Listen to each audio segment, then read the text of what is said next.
पालघर जिल्ह्यातील डहाणू तालुक्यातील कासा येथील बराडपाडा परिसरात घरात झोपलेल्या 20 वर्षीय तरुणीचा विनयभंग केल्याची धक्कादायक घटना घडली आहे।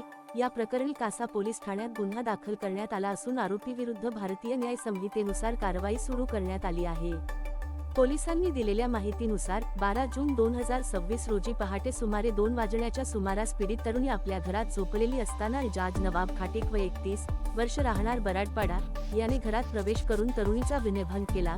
घटनेनंतर पीडितेने कासा पोलीस ठाण्यात तक्रार दाखल केली। तक्रारीची दखल घेत पोलिसांनी आरोपीविरुद्ध गुन्हा नोंद करून पुढील तपास सुरू केला आहे। घटनेची माहिती मिळताच उपविभागीय पोलीस अधिकारी समीर मेहर तसेच पोलीस निरीक्षक अमर पाटील यांनी घटनास्थळी भेट देऊन पाहणी केली। या घटनेमुळे परिसरात भीतीचे वातावरण निर्माण झाले असून महिलांच्या सुरक्षेचा प्रश्न पुन्हा एकदा ऐरणीवर आला आहे। महाराष्ट्र लाईव्ह न्यूज पत्रकार संतोष ठाकरे, तालुका प्रतिनिधी, पालघर। खूपच निंदनीय आणि लज्जास्पद आहे। महत्त्वाचं जो खाटीक नावाचा असेल त्याचा खाटीक करण्याचं काम मी तर शासनाला विनंती करते की अशा जेव्हा घटना घडत असतात त्यावेळेस शासनाने अशा या आरोपींना महिलांच्या हातात द्यावं। मग त्यावेळेस अशा लोकांचं खाटीक करण्याचं काम नक्कीच महिला करतील। कारण का ही जी काशामध्ये घडलेली घटना आहे, पोलिसांनी तर योग्य काम केलेलंच आहे। त्यांना काही तासामध्ये त्या आरोपीला पकडलेलं आहे, त्यांना शासन होईलच।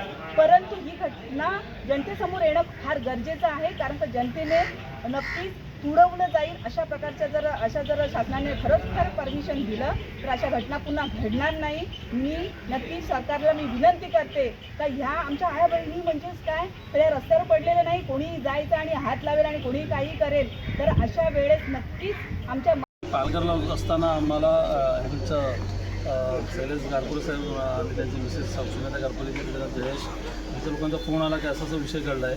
आम्ही पालकमंत्रीबरोबर कार्यक्रम लावतो, त्याच्यानंतर डायरेक्ट इकडे आम्हाला माहिती घेतली।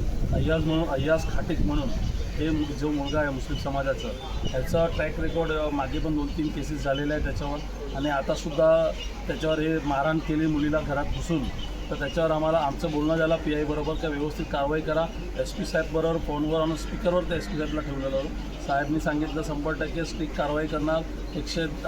तडीपारची प्रोसिजर जेवढा लवकरात लवकर होईल तडीपारची प्रोसिजर करणार, आणि कुठेतरी कसं थांबेल। आणि हे बघा तुम्ही, कासा आणि चारोटी हे मला वाटते 2 तासमध्ये बंद केलं आहे लोकांनी गावांनी। ह्याचा अर्थ असा आहे की लोकांमध्ये आक्रोश एवढा आहे का आता सहनच होत नाही कोणाला।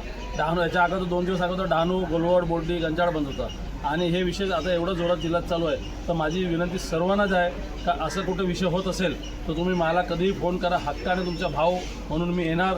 आणि इकडचे कासाचे नागरिक आणि आम्ही हिंदू म्हणून इकडे आलेलो आहोत, राजकारणचा विषय नाही।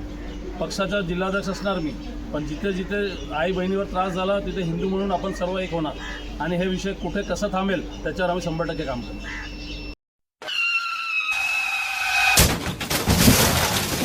आता गाडीवर मोबाईल नंबर नाही तर इमर्जन्सी QR कोड लावा, जे तुम्हाला अडचणीच्या वेळी मदत करेल।